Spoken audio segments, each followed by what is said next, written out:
এই জামিয়া নুরিয়া আব্বাসিয়া মাদ্রাসা ও এতিমখানার উদ্যোগে বার্ষিক আলিমুসলাম মাহফিলের প্রধান আলোচক ও প্রধান আকর্ষণ তারুণ্যের অহংকার, বিশিষ্ট ইসলামী চিন্তাবিদ, বরিষ্ঠ কণ্ঠস্বর, মুফাসসিরে কোরআন, সুদূর ঢাকা থেকে আগত জনাব হযরত মাওলানা মুফতি রেজওয়ান রফিকি, জনাব মুফতি রেজওয়ান রফিকি সাহেব এখন আমাদের সামনে তার মূল্যবান বক্তব্য পেশ করবেন। হযরতকে তার মূল্যবান তাকরীর পেশ করার জন্য সবিনয় অনুরোধ জানাচ্ছি।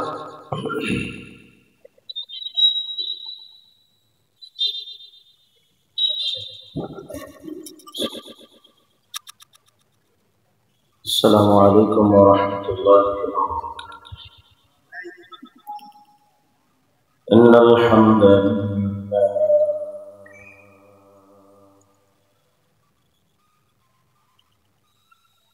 والصلاة والسلام على من لا نبي بعده أما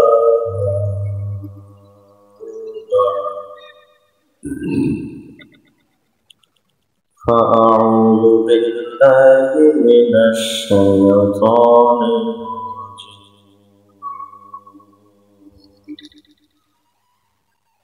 بسم الله الرحمن الرحيم.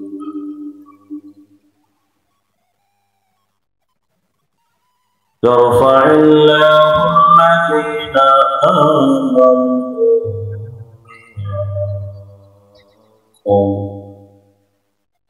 والذين أوتوا العلم درجات. صدق الله العلي العظيم. لا إله إلا الله لا إله إلا الله. محبت زور সবাই পড়ি লা ইলাহা ইল্লাল্লাহ লা ইলাহা ইল্লাল্লাহ.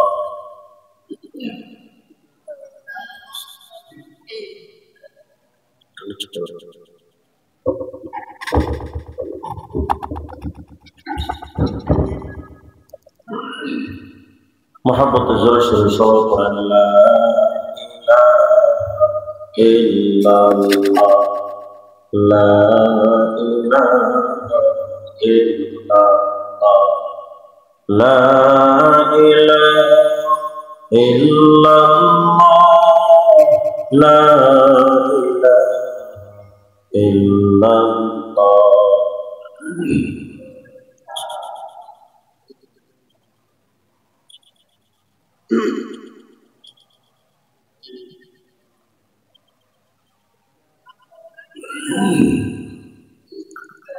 لا إله إلا الله محمد رسول الله. اللهم صل على محمد وعلى آل محمد. اللهم صل على محمد وعلى آل محمد. اللهم صل على محمد وعلى آل محمد. জামিয়া নুরিয়া আব্বাসিয়া মাদ্রাসা ও এতিমখানা কর্তৃক কবরস্থান যশোরের উদ্যোগে আজকের বার্ষিক ওয়াজ মাহফিল 2025 এর মুআজ্জাজ সভাপতি আলহাজ শেখ মোহাম্মদ শওকত আলী সাহেব, সম্মানিত প্রধান অতিথি যশোরের সর্বশ্রেণীর উলামা হযরতের মুক্তাদা আমাদের সকলের রাহবার হযরত মাওলানা আনোয়ার করিম যশোরী হাফিজাহুল্লাহ, এবং আজকে মহতি মাহফিলের সম্মানিত বিশেষ অতিথি আমাদের যশোরের সর্বজন শ্রদ্ধেয় মুরব্বী হযরত মাওলানা নাজমুল হক সাহেব দামাত বারাকাতুল্লাহ আলিয়া। আল্লাহ তাআলা হযরতের হায়াতে ভরপুর বারাকাত দান করেন এবং আজকের মহতি মাহফিলের সম্মানিত আলোচকবৃন্দ, বিশেষ করে দীর্ঘ সময় যিনি আপনাদের সামনে কথা বলেছেন, আমার উস্তাদ সমতুল্য মুরব্বী হযরত মাওলানা হাবিবুর রহমান সাহেব দাওয়াত বরকাতুল আলিয়া এবং হযরত মাওলানা মুফতি আমানুল্লাহ কাসিমি দাওয়াত বরকাতুল আলিয়া সহ উপস্থিত ধর্মপ্রাণ মুসলমান ভাইয়েরা, পর্দা মহান আল্লাহ রাব্বুল আলামিনের শান দরবারে শুকর যে আল্লাহ তাআলা আপনাদেরকে আমাকে করে মেহেরবানি করে ঈমানওয়ালা হওয়ার তৌফিক দিয়েছেন।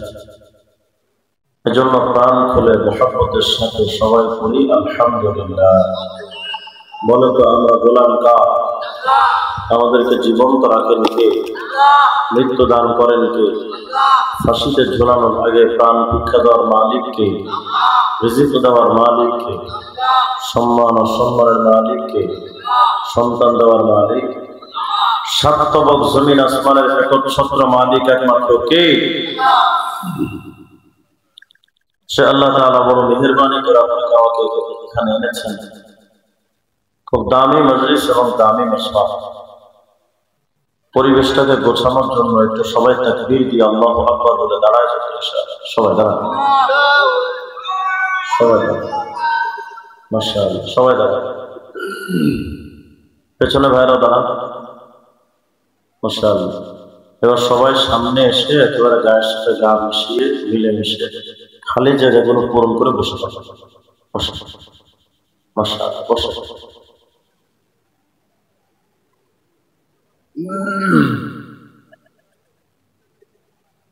বাম পাশে খালি জায়গাগুলো একটু পূরণ করে নেন। পেছনে ভাইরা এসে বসুন, বসুন, মাশাআল্লাহ, বসে। এবার আওয়াজ দিয়ে, গলা ছেড়ে চিৎকার দিয়ে বলেন আল্লাহু আকবার। মুহতারাম হাজিরিন, পবিত্র কালামুল্লাহ থেকে একটি আয়াতে কারিমা আপনাদের সামনে তিলাওয়াত করেছে। আল্লাহ তাআলা যদি চান আয়াতকে সামনে রেখে একটি সারাংশ আলোচনা মুযাকারা করার চেষ্টা করব ইনশাআল্লাহ। আমরা যারা এখানে এসেছি আমরা সবাই ভাগ্যবান মানুষ। আমরা তো পৃথিবীতে ভাগ্যবান মনে করি তাদেরকে যারা টাকাওয়ালা, আর যাদের টাকা নাই আমরা মনে করি যে তারা দুর্ভাগা। এজন্য যদি কেউ টাকার মালিক হয়ে যায় তো আমরা তাদেরকে বলি, দেখছো আল্লাহ তোর কপাল খুলে দিয়েছে, ঠিক না? আবার যদি কারো টাকা না থাকে তার সন্তানরাই তাকে আঘাত করে কথা বলে যে তোমার কপালে এমন পড়ছিল, একটু টাকা পয়সাও জমাইতে পারো না,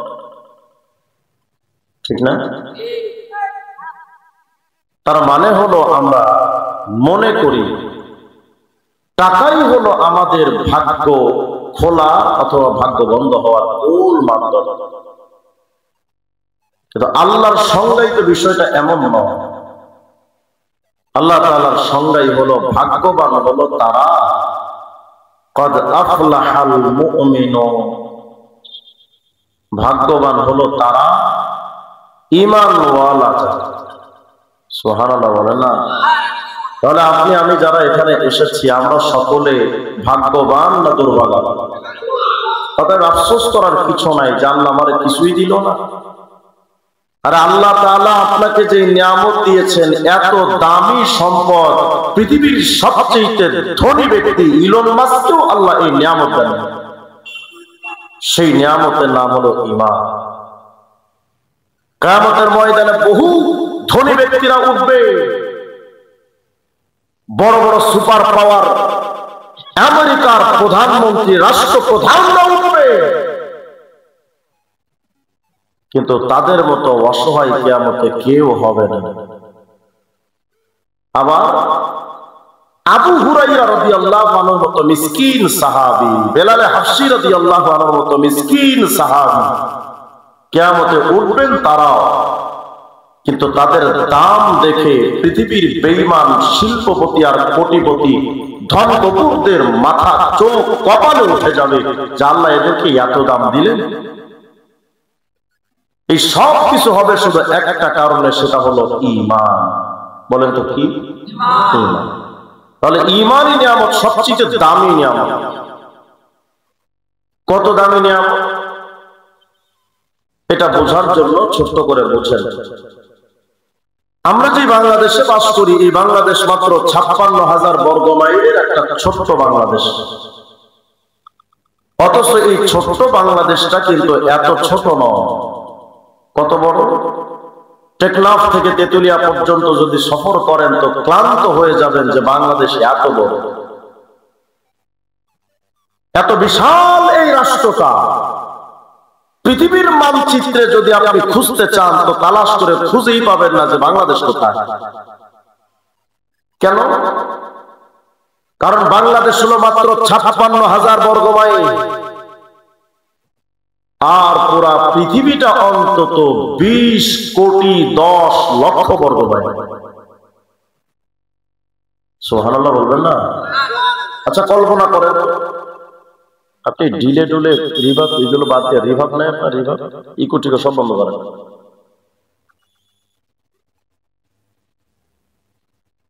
আমাদের বাংলাদেশ তো মাত্র 56,000 বর্গ মাইল,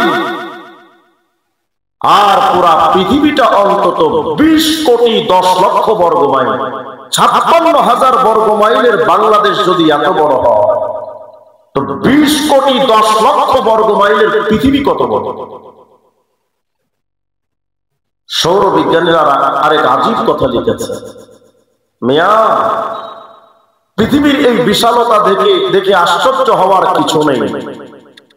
মাথার উপরে যে একটা সূর্য দেখো, টাকার একটা ছোট্ট কয়েনের মতো ছোট্ট, এই ছোট্ট সূর্যটা এত ছোট নয়।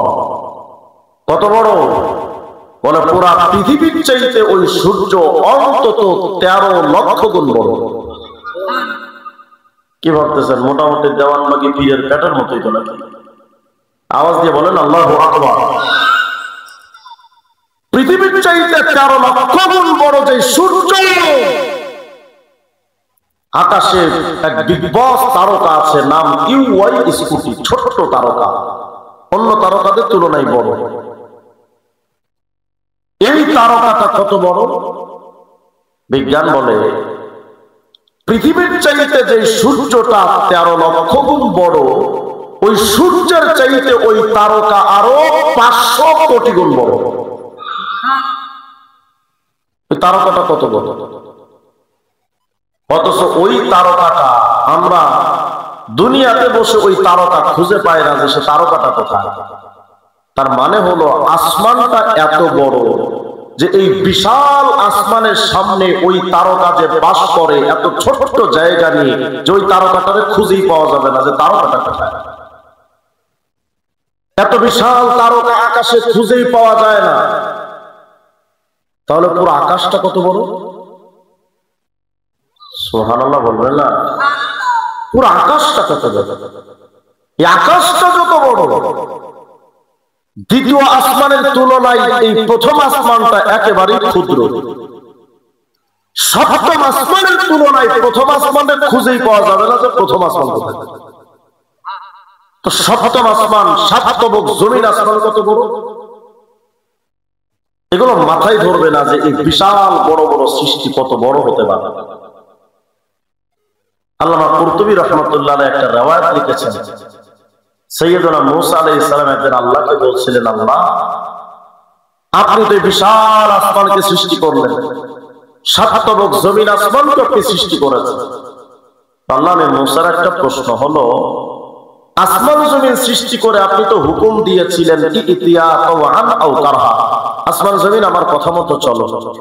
তো আল্লাহ আসমান জমিন তো আপনার কথা মতো চলে, কিন্তু আমি মূসার প্রশ্ন হলো, সাততম জমিন আসমান যদি আপনার কথা না শুনে আসায়া আপনার অবাধ্য হতো, কথা না শুনতো, ফাকাইফা সানিয়াম বিহিমা, আসমান জমিনের সাথে আপনার আচরণ হতো কি, আপনি করতেন? আমরা 3.5 হাত বডির মানুষ, আমরাই তো আল্লাহকে মানি। খোলকে মা মসজিদে আজান দেয় আর বুড়ো খাটাসটা দেখবেন যে আকিস বিড়ি টানতেই থাকে, মসজিদে যায়।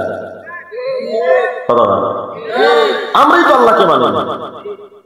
সাইয়েদনা মূসা আলাইহিস সালাম বলেন, আল্লাহ সাত তবক জমিন আসমান যদি আপনার কথা না শুনতো আপনি করতেন কি? এবার আল্লাহ তাআলা কি বলেন? আল্লাহ রাব্বুল আলামিন ডেকে বলেন, মুসা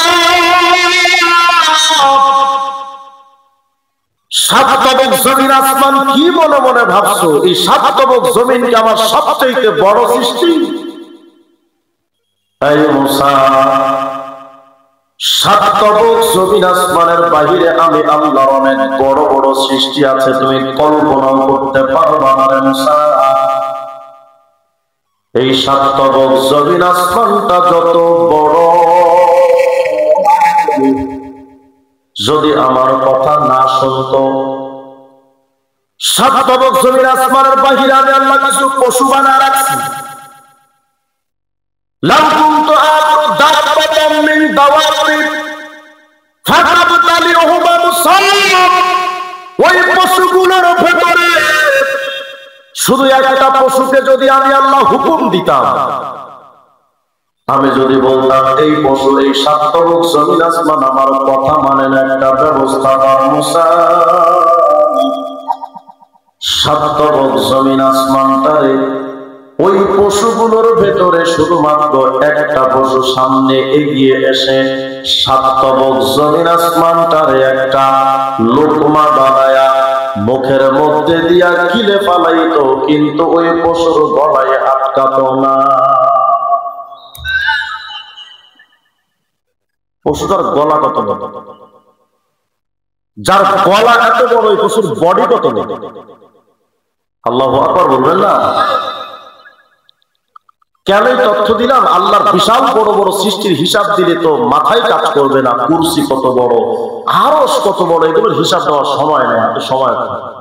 শুধু এতটুকু আন্দাজ করেন যে আল্লাহর কত বড় বড় সৃষ্টি আছে। কেন এই ধারণাটা দিলাম? আল্লাহ রাব্বুল আলামিন মানব জাতিরে বোঝাতে চান, মানব মণ্ডলী, যেই জমিনে তুমি বসবাস করো এই জমিনটা তো বিস্তৃত, পাহাড় পর্বত বড় বড় সৃষ্টি আছে, সাত সমুদ্র 13 নদীর বিশালতার তো কোনো কুল কিনারা খুঁজে পাবা না। আমার এত বড় সৃষ্টির সমুদ্র, সূর্য কত বড়, চাঁদ কত বড়, কালপুরুষ নিহারিকা কত বড়, ইকারাস কত বড়, অ্যান্ড্রোমিডা কত বড়, ব্ল্যাক হোল কত বড়, নক্ষত্রপুঞ্জ মহাগ্যালাক্সি গুলো কত বড়, এগুলো কল্পনাও করা যাবে না। আর সাত তবক জমিন আসমান কত বড়, ওই পশুগুলো কত বড়, ওই মাছগুলো কত বড়। আমি আল্লাহ অনেকগুলো বিশাল সৃষ্টি করেছি, ওই সৃষ্টিগুলোর সামনে তোমরা মানব জাতি, তোমাদের যদি পেশ করা হয় তো খুঁজেই পাওয়া যাবে না তোমরা মানুষ এতটা ছোট।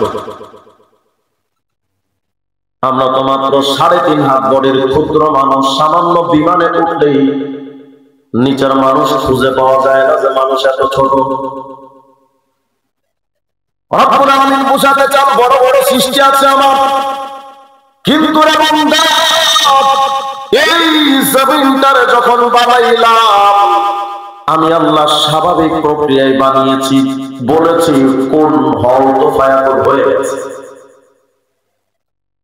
বিরাট এই আসমানটারে আল্লাহ যখন বানাতে চাইলেন কোটি কোটি মিস্ত্রি লাগিয়েছেন, বিষয়টা এমন নয় শুধু আল্লাহ বলেছেন আসমান হও তো আসমান অটোমেটিক হয়ে গেছে। আল্লাহর পাওয়ার কারবার নাই শুক্রবার সকাল, হ্যাঁ, শুধু আল্লাহ একটা হুকুম দিয়েছেন পুরো বাংলাদেশকে হয়ে গেছে আল্লাহর পাওয়ার। আল্লাহ বুঝাতে চান বান্দা এই বড় বড় সৃষ্টি আমার, আমি রব করেছি, শুধু হয় বলেছি হয়ে গেছে। কিন্তু মানব জাতি সমাজ, ইমাম যাহাবী রাহমাতুল্লাহ আলাইহি কিতাবুল উলুমের মধ্যে লিখেছেন খালাকাল্লাহু আরবাআতা আশিয়া বিয়াদিহি আল আরশ ওয়াল কলম ওয়া জান্নাত আদম ওয়া আদম। আল্লাহ বলেন মানব, আল্লাহ তাআলা 4টা জিনিসকে স্পেশাল ভাবে সৃষ্টি করলেন, আরশে আজিম, লৌহে মাহফুজের কলম, জান্নাত আদম, আর একটা হলো আদম। আল্লাহ বোঝাতে চান মানব জাতি তোমরা দেখতে হয়তো ছোট, বিরাট এই জমিনের সামনে তোমাদের অস্তিত্ব খুঁজে পাওয়া যাবে না, আসমানের সামনে তোমাদেরকে খুঁজে পাওয়া যাবে না, তোমরা এতটাই ছোট। তবে বিরাট আসমানটারে আমি আল্লাহ হও শব্দ দিয়া বানালাম, জমিনটারেও আমি আল্লাহ শুধু হও শব্দ দিয়া বানাইলাম। কিন্তু মানব জাতি তোমাদেরকে যখন আমি বানাইলাম, আমি শুধু হও শব্দ দিয়া বানাই না, বরং খলাকতু বিয়াদাইয়া, বড় যত্ন করে আমার কুদরতি হাত দিয়া তোমাদের বানিয়েছি। এর মানে কি আল্লাহর মনে আমাদের মতো হাত আছে নাকি? আল্লাহ হাত দিয়ে বানিয়েছে মানে কি আল্লাহর হাত আছে আমাদের মতো, পা আছে আমাদের মতো? এটা একটা শিরকি আকীদা, ঈমান থাকা না থাকার আকীদা। মুশাব্বিহা মুজাসসিমা ইহুদিদের আকীদা হলো আল্লাহর হাত পা আছে আমাদের মতো, কিন্তু আহলে সুন্নাত জামাতের আকীদা হলো লাইসা কামিসলিহি শাই, আল্লাহর কোনো তুলনা কথা হয় না, আল্লাহর কোনো তুলনা।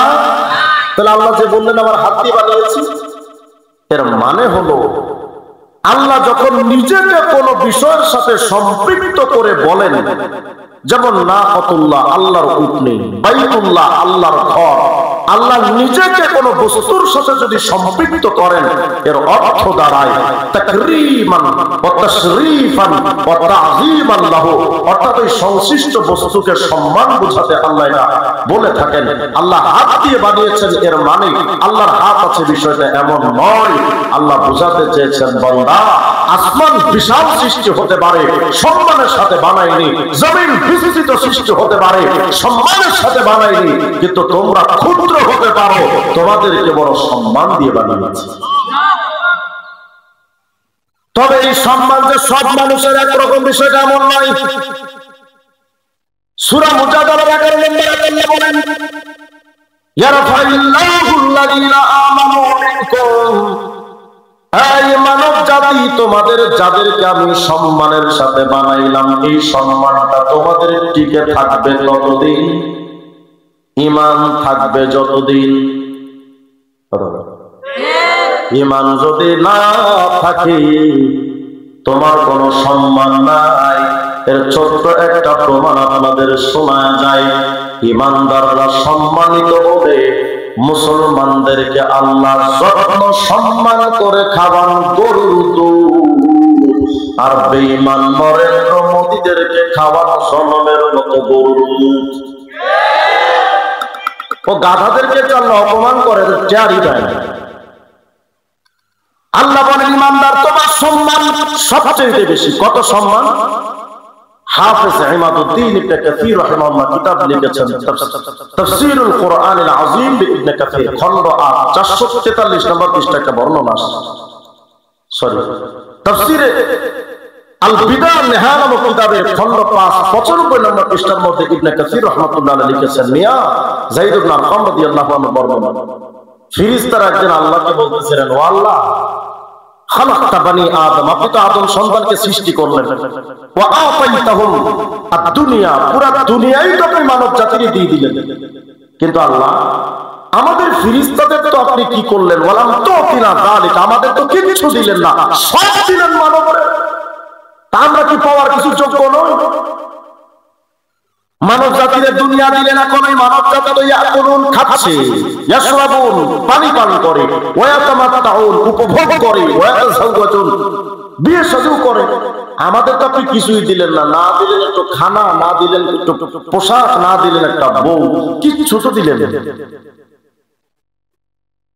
আব্দুল মানসুর সুয়ুতের মধ্যে ১ নম্বর খণ্ডের ৪৯ নম্বর পৃষ্ঠার এই বর্ণনার আরেকটা অংশ আছে।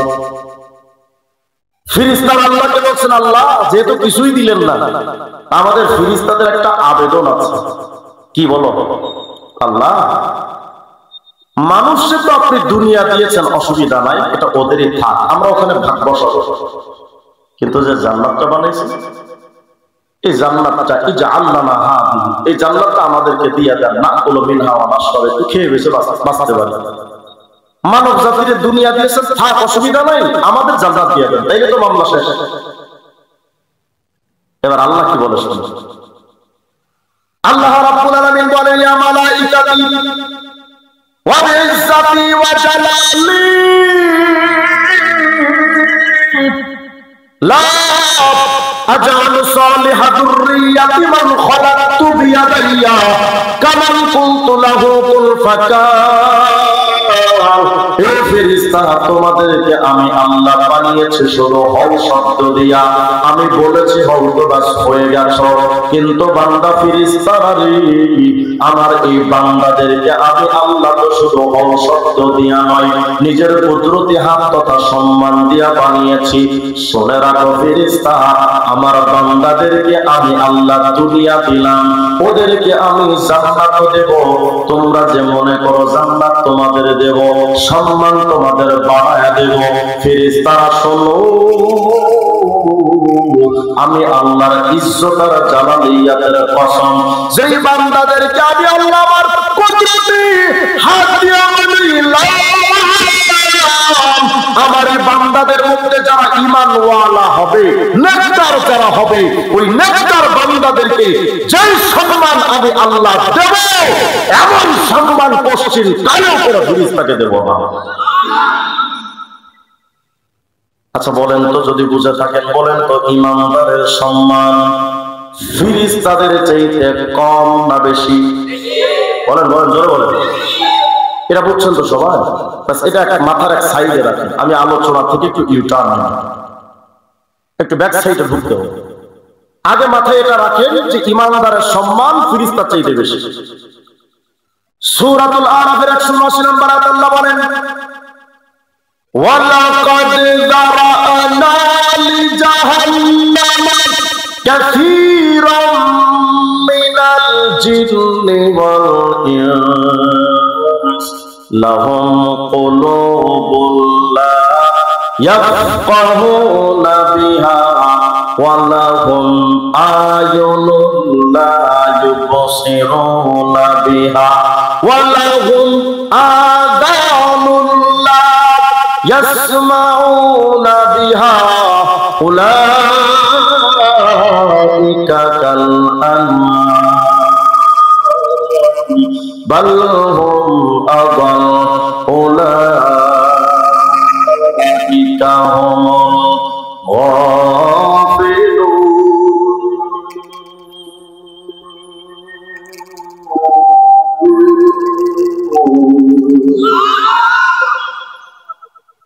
আগে মাথায় রাখেন, ঈমানদারের সম্মান ফেরেশতাদের চাইতে কম না বেশি? আর যদি ঈমান না থাকে, আল্লাহ বোঝাতে চাচ্ছেন, শোনরে যশোরের মুসলমান, তোমাদের যশোরের মানুষের চোখ দুইটা, বলেন তো কুকুরের চোখ কয়টা? মানুষের কান দুইটা, কুকুরের কান কয়টা?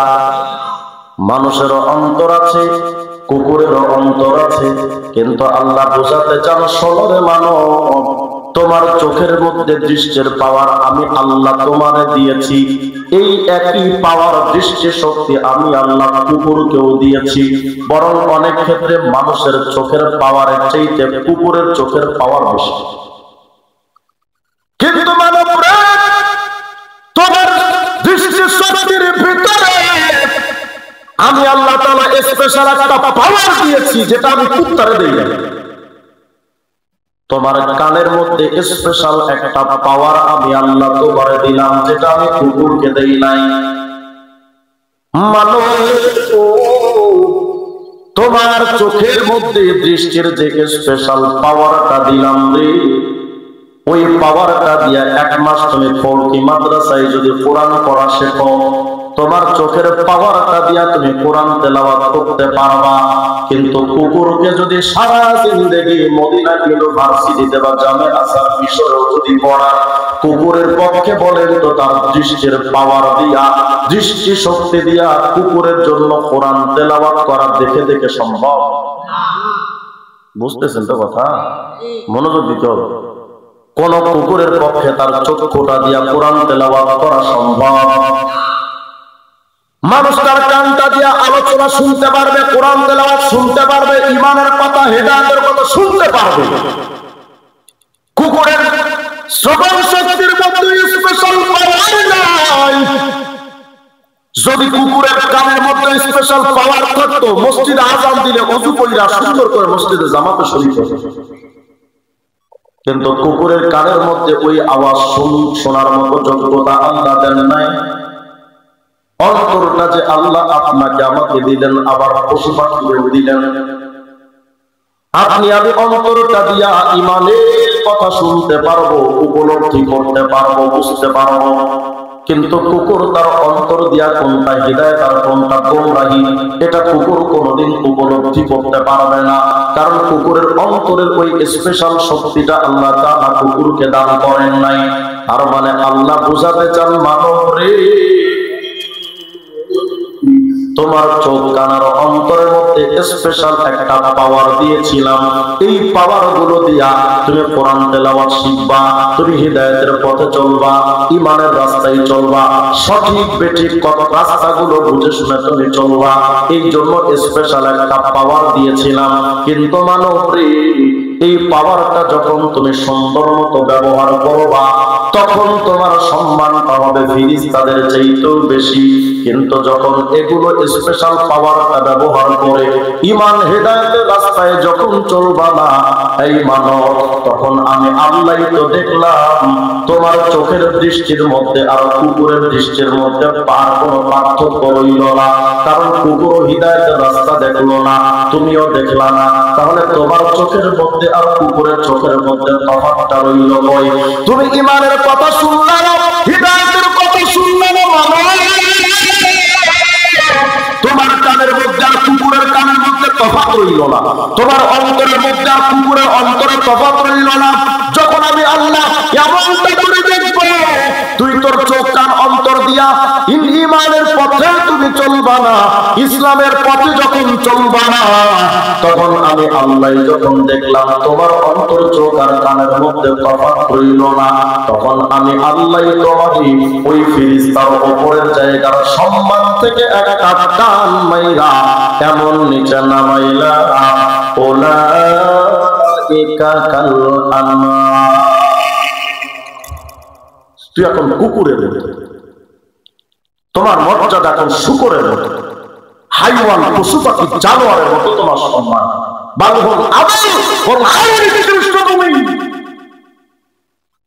বলেন এ কথা কার? যদি আপনি আমি এই ইহসাস অনুভূতি শক্তিগুলো, পঞ্চ ইন্দ্রিয় বা অনুভূতি প্রত্যেকটা শক্তি যদি ঈমানের রাস্তায় ব্যবহার করতাম, দাম হয়ে যেত ফেরেশতাদের চাইতেও বেশি। আরে বর্ণনায় আসছে ঈমানদারের সম্মান তো কাবার চাইতেও বেশি। সুবহানাল্লাহ বলেন। কিন্তু যখন আপনি আমি এগুলো ব্যবহার করলাম না, তখন আপনার আমার অবস্থান হবে কাল আনআম, কুকুরের মতো, শূকরের মতো, হাইওয়ান পশু পাখির মতো। নাস্তিকরা এই কথাটা, আয়াতটা শুনলে প্রশ্ন করে বসে, হুজুর এটা কোনো কথা? কেন ভাই? হুজুর আল্লাহ তো কোনো ভদ্রতা তর্জন্য বুঝে না। নাউজুবিল্লাহ। কেন ভাই এমন কথা বললেন? আল্লাহ যদি ভদ্রতা বুঝতো, মানুষ আল্লাহ কুত্তার সাথে তুলনা দেয়? আল্লাহ বলছেন মানুষ কুকুরের মতো, শূকরের মতো, পশুর মতো। আল্লাহ এই যে কথাটা বললেন, আল্লাহ কি ঠিক করেছেন? এটা কোনো ভদ্র সভ্য সমাজের কাজ? তার মানে ওরা বোঝাতে চাই আল্লাহ যে কিছু মানুষে বলেছে কুকুরের মতো, এর মানে আল্লাহ ভদ্রতা বোঝে না। আমি বললাম বেটা, আমার আল্লাহ তো শুধু তুলনা দিয়েছেন, কিন্তু এই সমাজের চেহারার দিকে তাকাইলে এমন কিছু চেহারা ভেসে ওঠে যাদের কাজের দিকে তাকাইলে কুত্তাও লজ্জা পায়। আছে না? যেমন আমি আপনাদের দুইটা উদাহরণ দিই। আপনাদের এই যশোর এলাকা, যেই কুকুরগুলো স্থানীয়, কিছু কুকুর থাকে না স্থানীয় ভাবে বসবাস করে, এই এলাকায় যদি কোনোদিন স্থানীয় কুকুর দেখে যে অন্য এলাকার কুকুর এই এলাকায় ঢুকেছে, কি মনে করেন? স্থানীয় কুকুর তাকে, আসসালামু আলাইকুম দুলা ভাই, ভালো আছেন? বসেন, 3 কাপ চা খান, 10টা ফ্রুটি খান, 5টা কলা খান, 10টা বিস্কিট খান, আর তাহিরি আঙ্কেলের মতো 5 কাপ কফি খান। এটা বলবে? এক দৌড়ানি দিয়ে বক্সর পার করে দিয়ে আসে। তার মানে বোঝা গেল কুকুরের মধ্যে ক্ষমতার একটা লোভ আছে। কথা বল আস্তে কোন জোরে কর। যে কারণে কুকুর তার নিজের ক্ষমতাটা ছাড়তে চায় না। রাগ করেন না যশোরের মুসলমান, আমি কোনো রাজনীতি করি না, রাজনীতি বুঝিও না, কিন্তু আমি যেটা দেখেছি 54টা বছর ধরে স্বাধীনতা 71-এর পর থেকে আজ পর্যন্ত বাংলাদেশে যারাই ক্ষমতায় এসেছে কুকুর তার ক্ষমতাটা ছাড়তে চায় না, ওরাও তাদের ক্ষমতা কেউ ছাড়তে চায় না। আরো জোরে কর। যে জন্য পাচ্ছে ক্ষমতাকে কুক্ষিগত করে রাখার জন্য অনেকে তাহাজ্জুদের সময় ভোট চুরি করছে। এটা শুধু একদল না, তাই যখন ক্ষমতায় আসে তারা এই কাজই করতে চায়, ক্ষমতা ছাড়তে চায় না। বুঝাইতে চাই নিজের এলাকায় অন্য কাউরে ক্ষমতায় দেখতে চায় না। যেই নেতারা ক্ষমতা পাইয়া ক্ষমতা ছাড়তে চায় নাই, ওই নেতাদের মধ্যে আর কুত্তার মধ্যে আসলে কোনো তফাৎ না। আরেকটা উদাহরণ বলেন তো, আপনাদের খুলকি এলাকার যে কুকুরগুলো যে খাবারটা খায় প্রতিদিন, কি মনে করেন যশোর শহর থেকে মোরগ, পোলাও, রেজালা, কাচ্চি বিরিয়ানি পার্সেল করে এনে এরপরে এই এলাকায় বসে বসে তো মজা করে খায় নাকি? বলেন তো কুকুরের খাবারটা পাক না না পাক? বলে না, বলে না। কুকুরের খাবারটা পাক না না পাক? এই সূক্ষ্ম তোমার খানা ওটাও তো হারাম, ওটাও তো না পাক। এখন তো জোরে কই গেল, আরো জোরে কম। ঘুষখোর টেবিলের পিছনে টাকার বান্ডেল নেয়া বিচার সালিশটা অপরাধীর দিকে ঘুরা দিয়ে সেই টাকা খাস, ওটাও তো হারাম, ওটাও তো না পাক। যৌতুকের যে টাকাগুলো নেন ওটাও তো হারাম, ওটাও তো না পাক। সরকারের রিলিফের টাকা, গমের টাকা, চাউলের টাকা চুরি কইরা যারা খান, বিধবা ভাতার টাকা, মুক্তিযোদ্ধা ভাতার টাকা যারা চুরি কইরা খান, নেতা আপনার খানা ওটাও তো না পাক, কারণ ওটাও তো হারাম।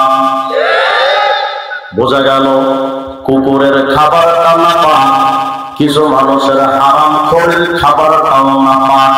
হারাম খোর মানুষের ভেতরে আর কুত্তার মধ্যে আসলে হয় না কোনো পাপ।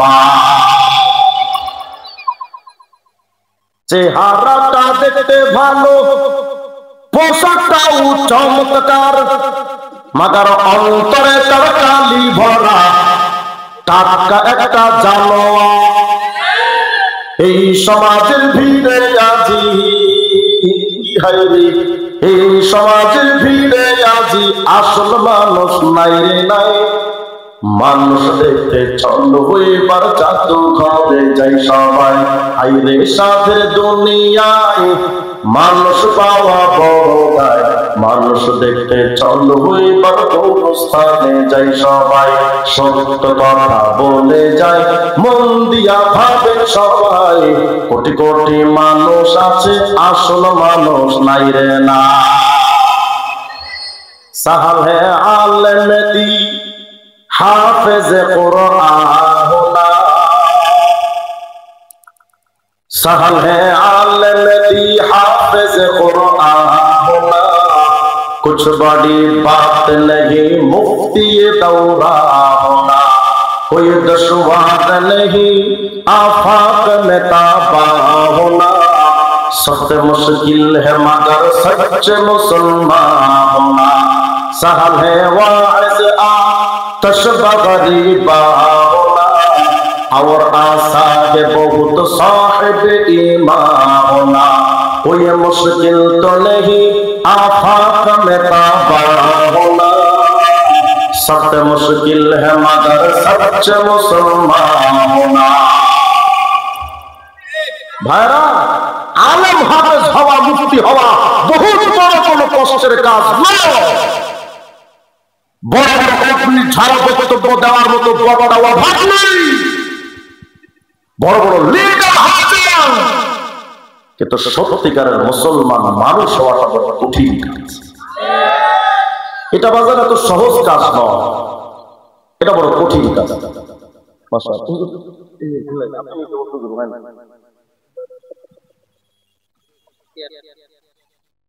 মাশাআল্লাহ, হুজুর চলে আসে। আল্লাহু আকবার বলেন। ভালো করে শোনো, বোঝাতে চাচ্ছিলাম কিছু মানুষ যে কুকুরের মতো, শূকরের মতো, পশুর মতো, এই কথাটা আখিরাতের ফয়সালার বিষয়টা একটু পরে আসতেছে, মাঝখানে একটি কথা বলে দেওয়া হয়। বলেন তো আপনাদের এই এলাকায় যে কুকুরগুলো চলে, কি মনে করেন থ্রি পিস অথবা বোরকা পইরা চলে না উলঙ্গ? তার মানে বোঝা গেল কুকুরের স্বভাব হলো উলঙ্গ হয়ে চলা। কেন? কারণ মানব রে, তোমার মতো কিন্তু কুকুরটা দামি নয়, ওর কোনো মূল্য নাই। এজন্য কুকুরের শরীরটাকে ঢেকে রাখার জন্য আল্লাহ কোনো অতিরিক্ত পোশাক তারে দেন নাই। মানব জাতি, মহিলারা, তোমাদের দাম তো ফেরেশতাদের চাইতেও বেশি, কাবার চাইতেও বেশি যদি ঈমান থাকে। যেহেতু মহিলা তুমি দামি, এজন্য তোমার দামি শরীরের পরীক্ষা দিয়ে ঢাইকা রাখো। কুকুরের তো দাম নাই, যে কারণ ঢাকার দরকার নাই। কুকুর যেহেতু ঢাকে না, এজন্য কুকুর মূল্যহীন হওয়ার কারণে রাস্তাঘাটে ধর্ষণের শিকার হয় তাদের সমাজ। যখন কি মাস আসে, যে মাস আসে, এ মাসে কুকুর রাস্তাঘাটে ওপেনলি ধর্ষণের শিকার হয়, কারণ কুকুরের শরীরের কোনো মূল্য নাই। আল্লাহ বলেন কিছু মানুষের কুকুরের মতো কালাম।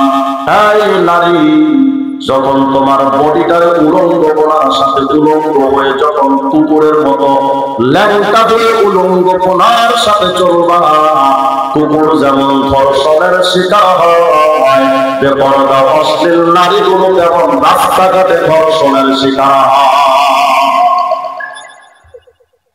আশ্চর্য হয়ে গেলাম আমি যশোরে এসে। আপনাদের এই যশোরে বলে একটা স্কুল আছে, অক্ষর শিশু একাডেমি সম্ভবত, এমন না? এখানে গত কয়েকদিন আগে আমাদের এক ভাই, তিনি তার বাচ্চাকে ভর্তি করতে নিয়ে গেছেন, মেয়ে বাচ্চা। স্কুল থেকে সরাসরি জানিয়ে দেওয়া হলো যে আমাদের স্কুলে হিজাব চলবে না। নাউজুবিল্লাহ বলবেন না, আরো জোরে কর। তো উনি জিজ্ঞেস করলেন যে হিজাব পরালে অসুবিধা কোথায়? স্কুলের দায়িত্বশীলরা তখন বলে দিল, যদি হিজাব পরাতে হয় তাহলে মাদ্রাসায় নিয়ে যান, স্কুলে কেন এনেছে? আমাদের সুস্পষ্ট দাবি, মহিলাদেরকে পর্দার মধ্যে দেখতে চায় না কারা, এটা বোঝার জন্য শিয়াল যেমন মুরগিকে খাঁচায় দেখতে চায় না, লুচ্চা, বদমাইশ, লম্পট পুরো নারীদেরকে বোরখায় দেখতে চায় না। অক্ষর স্কুলের ব্যাপারে আমাদের সুস্পষ্ট বক্তব্য, অনতি বিলম্বে তারা এই বিষয়টার জন্য তাদের ক্ষমা চাইতে হবে।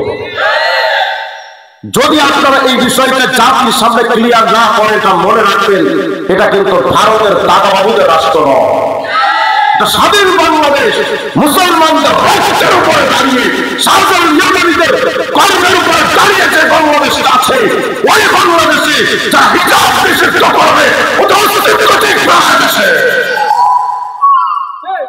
এদের ব্যাপারে আমাদের যশোরের সমস্ত ওলামায়ে কেরামকে সজাগ হতে হবে।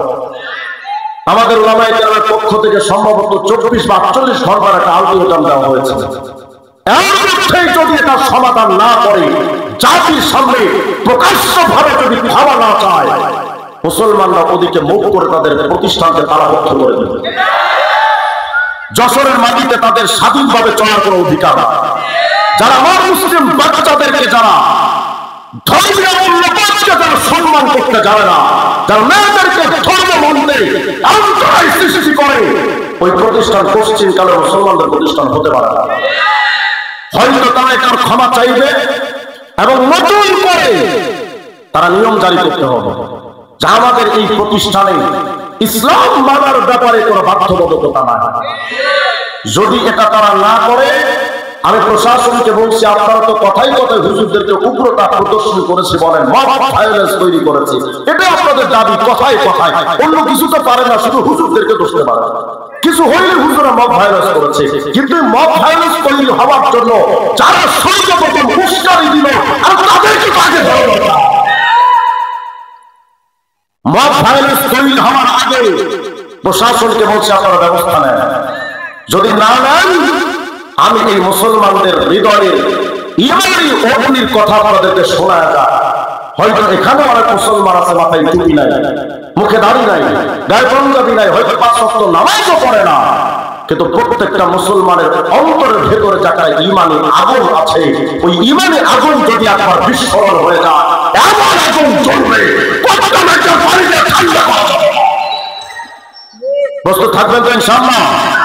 যশোরের ওলামায়ে কেরাম, আমাদের সকলের সরতাজ, আমাদের মুরব্বী, আমার উস্তাদের উস্তাদ সমতুল্য মুরব্বী আনন্দ করেন যশোরী সাহেব হুজুর দামাত বরাকাতুহু স্টেজে আছেন।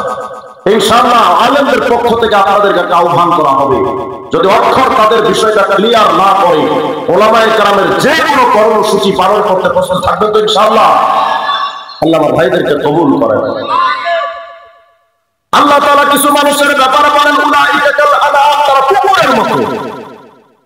এটা তো দুই একটা উদাহরণ স্বরূপ দুনিয়ার ক্ষেত্রে দিলাম, এবার চলেন আখিরাতের ময়দানে বেঈমানরা কুকুরের মতো। এই আয়াতের মর্মটা কি হবে আখিরাতের ময়দানে? হযরত ইমাম বাগাবী রাহমাতুল্লাহ আলাইহি কিতাব লিখেছেন মাআলিমুত তানজিল, riwayat লিখেছেন। হযরত মুকাতিল বলেন ইয়াসমাউল্লাহুল ওহুশা ওয়াল হাওয়ামা ওয়াত তায়র, কিয়ামতের ময়দানে সমস্ত পশু পাখিকে হাজির করা হবে। দেখি আলোচনা মুখস্থ আছে কিনা বলেন তো। ইমানদারের সম্মান কাদের চেয়ে বেশি? আর বেঈমানদের অবস্থা কাদের মতো? পশুর মতো। বলবেন কিসের মতো? পশুর মতো। কিয়ামতের ময়দানে সমস্ত পশু পাখিকে আল্লাহ হাজির করবেন। আমরা তো মনে করি কিয়ামতে শুধু মানুষের বিচার হবে, পশু পাখির বিচার হবে। কে বলেছে? ওয়াইদাল ওয়াহুশু হুশিরাত, সমস্ত পশু পাখিকে কিয়ামতের ময়দানে হাজির করা হবে। ফাকুদা বাইনাহুম, তাদের মধ্যে একটা বিচার আচার আছে। কি বিচার? হাত্তা ইউতাসালিল জান্নাতি মিনাল কারানা, সিংওয়ালা শক্তিশালী পশুগুলোকে আল্লাহ কিয়ামতে দাঁড় করাবেন। দাঁড়া। আর দুর্বল, রুগ্ন, জীর্ণ শীর্ণ, অসহায় পশুকে আল্লাহ বলবেন এই তুমিও দাঁড়া। দুর্বলও দাঁড়াবে, শক্তিশালীও দাঁড়াবে। আল্লাহ বলবেন দুর্বল রে, তুমি তো দুনিয়াতে দুর্বল ছিলে, ও ছিল পাওয়ারফুল, বলো রে তোমার উপরে দুনিয়াতে ও কয়বার হামলা করেছে? আল্লাহ বেশি না, মাত্র 333টা জুতা মারছে। আল্লাহ বলবেন দুর্বল, তুমি তো দুনিয়াতে দুর্বল ছিলে বলে কিছুই বলতে পারো নাই, কিন্তু আমি আল্লাহ তো আজকে তোমার প্রতিশোধ নেওয়ার ব্যবস্থা করেছি। তুমি শক্তিশালী হয়ে যাও। আর এই শক্তিশালী দিক পাওয়ারলেস হয়ে যাবে, মুহূর্তের মধ্যে শক্তিশালীটা পাওয়ারলেস হয়ে যাবে, দুর্বলটা শক্তিশালী হবে। আল্লাহ বলবে 333টা সমান সমান ফিরায় দেবে, মারবে। পশু পাখির মধ্যে যখন বিচার হবে, বিচার আচার যখন শেষ হয়ে যাবে, রব্বুল আলামিন বলবেন এই পশু পাখি, আনা খালাকতুকুম ওয়া সাখখারতুকুম লিবানি আদম, আমি আল্লাহই তো তোমাদেরকে সৃষ্টি করেছিলাম এই মানুষের সেবা করার জন্য। অকুনতুম মুতিঈনা ইয়্যাহুম আইয়ামা হায়াতিকুম, পশু পাখি তোমরা তো দুনিয়ায় যতদিন বেঁচে ছিলে মানুষের সেবা করেছো, কিন্তু আজকে তো দুনিয়া না। মানুষ যদি জান্নাতি হয় রহমতের ফেরেশতা রেডি, জাহান্নামী হয়ে গেলে তাদের জন্য ফেরেশতারা ডান্ডা বেঁধে নিয়ে রেডি। তোদের আর বেঁচে থেকে লাভ কি? কি করবো আল্লাহ? পশু পাখি রে, ফারজিউ ইলা কুনতুম তুরাবা, মাটি হয়ে যা, একেবারে মাটির সাথে মিশে যা। সমস্ত পশু পাখিগুলো মুহূর্তের মধ্যে মাটি হয়ে যাবে। ফাইনাল তাফাতাল কাফিরু ইলা শাইইন সারা তুরাবা, বেঈমানরা দূরের থেকে যখন তাকায় দেখবে কুকুরটা মাটি হয়ে গেল, শুকরটা মাটি হয়ে গেছে, সবাই মাটি হয়ে গেল। এই দৃশ্যটা যখন বেঈমান তাকায় দেখবে, বেঈমান ওই সময় আফসোস করে বলতে থাকবে আহারে কুকুর মাটি হয়ে গেছে, শুকর মাটি হয়ে গেল, ওদের তো আর বিচার আচার নাই, ওদের তো আর কপালে শাস্তি নাই, জাহান্নামে যাওয়ার দরকার নাই। কিন্তু আমি তো মানুষ, আমার তো বিচার আচার আছে, এখনই তো আমি মহাযন্ত্রণায় আছি, সামনে তো আমার জাহান্নাম। ভাবতেছেন কিয়ামতের ময়দানে মনে হয় শাস্তি নাই। কে বলেছে কিয়ামতের ময়দানে এত মারাত্মক শাস্তি হবে? মুস্তাদরাক হাকিমের হাদিস, আল্লাহ রাসূল বলেন এমন কিছু সময় আসবে বেঈমানরা বলেই বসবে, ও আল্লাহ লিইরসালিকা বি ইলান নার আইসারু আলাইয়া বিন্নাউজি, আল্লাহ যে শাস্তির মধ্যে আছি প্রয়োজনে আপনি আমাদেরকে জাহান্নামে দিয়ে দেন, তবু হাসরের আযাব থেকে বাঁচান। কত শাস্তি হবে! বেঈমানরা যখন দেখবে কুকুর শুকর মাটি হয়ে গেল, ওই সময় বেঈমানরা ইয়াতামান্নাল কাফিরু হিনা ইযিন ওয়া ইয়াকুলু ইয়া লাইতানি কুনতু ফি সূরাতি খিনজির। বেঈমানরা ওই সময় আফসোস করে বলবে, আল্লাহ দুনিয়াতে মানুষ হয়ে না জন্মায় যদি শুকর হইতাম, শুকর যেমন আজকে মাটি হয়ে গেছে আমিও তেমন মাটি হয়ে যেতাম। ওই যে আয়াত বলেছিলাম বেঈমানরা পশুর মতো, আরে কিয়ামতে প্রত্যেকটা বেঈমান তারা তো সত্যিকার অর্থে পশু হতে চাইবে, যে আল্লাহ আমাদেরকে পশু বানায়, তাহলে পশু যেমন মাটি হয়ে গেছে আমিও মাটি হয়ে যেতাম। বারবার যখন বেঈমানরা বলবে আল্লাহ আমাদেরকে কেন পশু বানাইলা না, অবশেষে বেঈমানরা আল্লাহর কাছে প্রার্থনা করবে। সূরা নাবার শেষ 40 নম্বর আয়াত আল্লাহ বলেন, ওয়া ইয়াকুলুল কাফিরু ইয়া লাইতানি কুনতু তুরাবা। আল্লাহ কুকুর শুকর যেমন মাটি হয়ে গেল আমাদেরকে তেমন মাটি বানায় দেয়। ওই যে পশুর মতো হতে চাইবে, কাল আনাম পশুর মতো হতে চাইবে কি আমার আল্লাহ পশু বানায় দেন, পশুর মতো মাটি বানায় দেন। আল্লাহ যখন দিবেন না, বেঈমানরা বলবে আল্লাহ মাটি বানায় দেন। ওই সময় হঠাৎ করে মাটির জবান খুলে যাবে। হযরত আবু হুরায়রা রাদিয়াল্লাহু আনহু বর্ণনা, ওই সময় মাটি বলে ফেলবে, লা ওয়ালা কারামাতা ফি জালিকা মাথি, আই বেঈমান খবরদার মাটি হতে চাইছ না, আমি মাটির একটা ইজ্জত আছে, বেঈমান তোর তো ইজ্জতই নাই। কুকুর মাটি হয়েছে আমার কোনো আফসোস নাই, কুকুর নিষ্পাপ। শুকর মাটি হয়েছে আমার আফসোস নাই, শুকর নিষ্পাপ। কিন্তু বেঈমান রে, তুই যদি মাটি হবি তবে মাটি ইজ্জত থাকে না, খবরদার মাটি হতে চাইছে। তারপর বেঈমানরা যখন বলবে আল্লাহ মাটি বানান, মাটি বানায় দেন, ফেরেশতারা তাদের কণ্ঠের আওয়াজ সহ্য করতে পারবেন না, মেজাজ গরম হয়ে যাবে। ফেরেশতারা চলে আসবে কাছে, ওই যে কুকুর শুকর থেকে যেই মাটি হয়েছিল ওই মাটিগুলো ফেরেশতারা হাতের মুঠোর মধ্যে নিবে, নিয়া হুবিলা যালিকা তুরাব ইলা উজুহিল কুফার।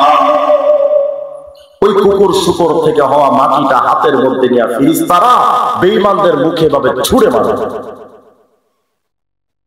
এই কথাটা আল্লাহ তাআলা সূরা আবাসের 38 থেকে 41 নম্বর আয়াতে বলেন, উজুহুন ইয়াউমাইদিন মুসফিরা দাহিকাতুন মুস্তাবশিরা ওয়া উজুহুন ইয়াউমাইদিন আলাইহা গাবারা তারহাকুহা কাতারা। আল্লাহ বলেন কিয়ামতে কিছু মানুষের চেহারা থাকবে উজ্জ্বল। একটা সুসংবাদ শোনায় যায় আপনাদের, আমাদের হুজুর আকরাম আলাইহিস সালাম বলেছেন, উম্মত দুনিয়াতে তোমরা যে ওযু করো না, এই ওযুর সময় তোমাদের যেই অঙ্গগুলো তোমরা ব্যবহার করো পানি দিয়া বা মাসাহের সময়, শোনো উম্মত কিয়ামতের ময়দানে নবীদের চেহারা থেকে যেমন নূর চমকাতে থাকবে, উম্মতে মুহাম্মাদীর ওযুর জায়গাগুলো থেকে কিয়ামতে নবীদের মতো নূর চমকাবে। ইমানদারের চেহারাই থাকবে তো উজ্জ্বল। আর বেঈমান, আল্লাহ বলেন এই বেঈমানদের চেহারা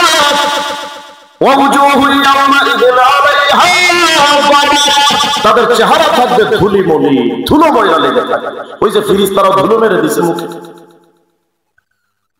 সহিহ বুখারী 3350 নম্বর হাদিসের মধ্যে আসছে, হযরত ইব্রাহিম খলিলুল্লাহর বাবার সাথে যখন দেখা করবেন, ইয়ালকা ইব্রাহিম আবাহু আযর ওয়া আলা ওয়াজহি আযর গাবরাতু ওয়া ফাতারা।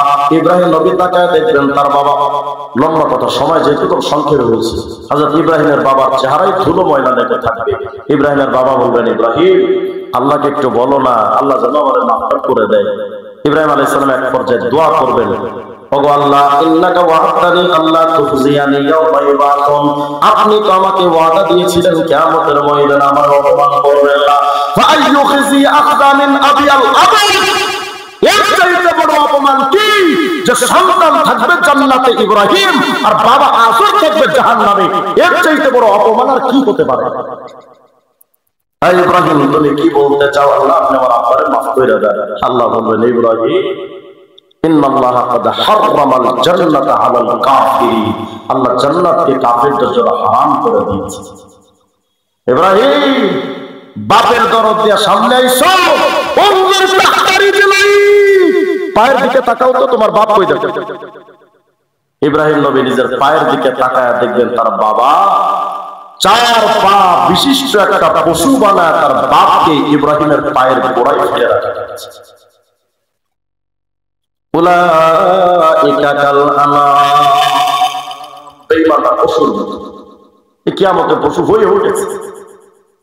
শেষ আরেকটা আয়াত এবং তার তাফসীর শোনায় বিদায় হবো ইনশাআল্লাহ। সূরা হুদের 106 নম্বর আয়াত। আল্লাহ রাব্বুল আলামিন বলেন, ফাআম্মাল্লাযীনা শাকু ফাফিন নারি লাহুম ফিহা জাফিরুন ওয়া শাহীদ। আল্লাহ বলেন দুর্ভাগারা তো জাহান্নামে যাবে, জাহান্নামীদের কণ্ঠের আওয়াজ হবে জাফির এবং শাহীদ। মা মানা জাফির ও শাহীদ, কি অর্থ এটা? ইমাম কুরতুবী রাহমাতুল্লাহ হযরত কাতাদা হযরত ইবনে আব্বাসের তাফসীর বর্ণনা করেছেন, সাউতুল কুফার কা সাউতিল কিলাব। জাহান্নামীরা, বেঈমানরা যখন জাহান্নামে যাবে, বেঈমানদের কণ্ঠের আওয়াজ হবে কুকুরের মতো ঘেউ ঘেউ আওয়াজ, স্বাভাবিক কণ্ঠ থাকবে না, কারণ বেঈমানরা তো কাল আনাম, পশুর মতো। আরেকটা তাফসীর এনেছেন মোল্লা আলী কারি রাহমাতুল্লাহ আলাইহি উমদাতুল কারির মধ্যে। হযরত কাতাদা বলেন, মিয়া ইয়াসিরু সাউতুল কুফার কাসাউতিল হিমার আউয়ালুহু যাফিরুন ওয়া আখিরুহু শাহীদ। বেঈমানদের কণ্ঠের আওয়াজ হবে গাধার মতো আওয়াজ। কার মতো? গাধার আওয়াজ শুনছেন আপনারা? মুশফিক কোথায়? গাধার মতো আওয়াজ হবে। আমি গাধার আওয়াজটা আপনাদেরকে একটু শোনাই, তাহলে আপনারা বুঝতে পারবেন যে কতটা কষ্ট হলে পরে বেঈমানদের কণ্ঠের আওয়াজ এত মারাত্মক হয়ে যাবে। আল্লাহ বলেছেন না, বেঈমানরা কাল আনাম, পশুর মতো। বেঈমানদের কণ্ঠের আওয়াজ জাহান্নামে পশুর মতো হবে, গাধার আওয়াজের মতো। গাধার আওয়াজের দুটো অংশ থাকে, শুরুতে একরকম আওয়াজ দেয়, শেষের দিকে গিয়ে আরো মারাত্মক কঠিন আওয়াজ দেয়। প্রথম আওয়াজকে বলা হয় জাফির, দ্বিতীয় আওয়াজকে বলা হয় শাহীদ। দেখেন তো গাধার আওয়াজটা কত মারাত্মক। হাসির জন্য কেউ শুনবে না, হাসবেন না, বুঝতে চেষ্টা করবেন যে বেঈমান জাহান্নামীদের কতটা শাস্তি দিলে পরে তাদের এই কঠিন দুরবস্থা হবে। দেখেন তো গাধার আওয়াজটা কেমন।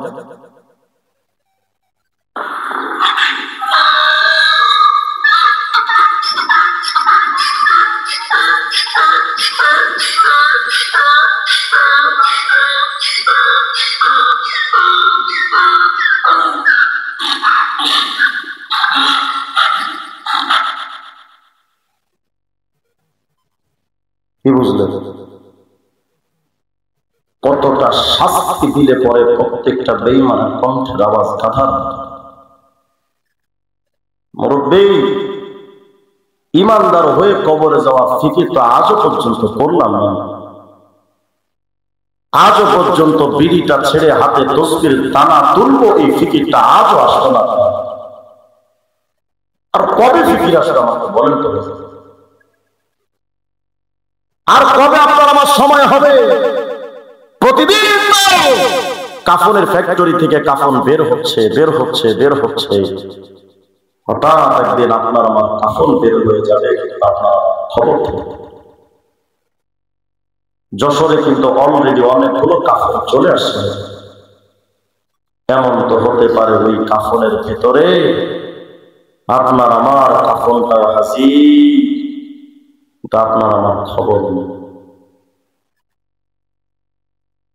60-70 বছর আল্লাহ হায়াত আপনাকে দিয়েছে, আল্লাহর জন্য 40টা দিন তাবলীগে দেওয়া যাবে না ইনশাআল্লাহ? মাত্র 40টা দিন। বলবেন যে তাবলীগে গেলে কি হয়? আর তাবলীগের মেহনতটাই তো হলো ঈমানের মেহনত। বলে না কেন? তাবলীগের 6 উসুলের প্রথম উসুল হলো ঈমান। বলেন ঠিকই না? ঈমান। দেখবেন তাবলীগ ওয়ালাদের কাছে জিজ্ঞাসা, এরাই বলবে ভাই কিছু থেকে কিছু হয় না, যা কিছু হয় আল্লাহর তরফ থেকে হয়। ঠিক না? আর অন্তত এই বয়সে এসেও ঈমানের মেহনতের জন্য একটু পরিশ্রম করার দরকার আছে তো ইনশাআল্লাহ? করবো তো ইনশাআল্লাহ সবাই? আল্লাহ তাআলা আমাদের সকলকে এই কথাগুলো আমল করার তৌফিক দান করেন। মেহেরবানি করে কেউ উঠবেন না। এই মাদ্রাসার পক্ষ থেকে আজকে যে মাহফিলটা হলো, আপনারা খুশি না বেজার? সবাই বলেন। আচ্ছা বলেন তো, আজকের মাহফিলে এসে আপনাদের লস হয়েছে না লাভ হয়েছে? মন থেকে বলছেন তো? আজকে এখানে আমাদের উস্তাদ সমতুল্লাহ, আমাদের মুরব্বী, আমাদের সরতাজ, যশোরের সর্বজন মান্যবর ব্যক্তিত্ব আনোয়ারুল করিম সাহেব, উনি আলোচনা করবেন, দোয়া করবেন। আমাদের বিডিআর হুজুর আছেন, উনি তো সবার শ্রদ্ধেয় ব্যক্তিত্ব। বড় বড় রুহানিয়াত ওয়ালা মানুষগুলো আজকে এখানে আছেন, সবাইকে নিয়ে দোয়া হবে ইনশাআল্লাহ। এই মাদ্রাসার জন্য এমন কোন ভাই আছেন যে হুজুর আমি মাদ্রাসার জন্য, আমি এখন মুসাফির হালতে আছি, যদিও আমার বাড়ি কেশবপুরে, কিন্তু আমি থাকি ঢাকাতে, যাওয়ার পথে আছি, কালকে ধামরাই প্রোগ্রামে যাব। আমি তো যাওয়ার পথে মুসাফির হালতে আছি, দোয়া করবো ইনশাআল্লাহ সবার জন্য। আমি গুনাহগার হতে পারি, কিন্তু মাজলুম এক আলেম মুসাফির হয়ে তো আমার দোয়া আল্লাহর কাছে কবুল। এমন কোন ভাই আছেন এই মসজিদের মাদ্রাসার জন্য 10,000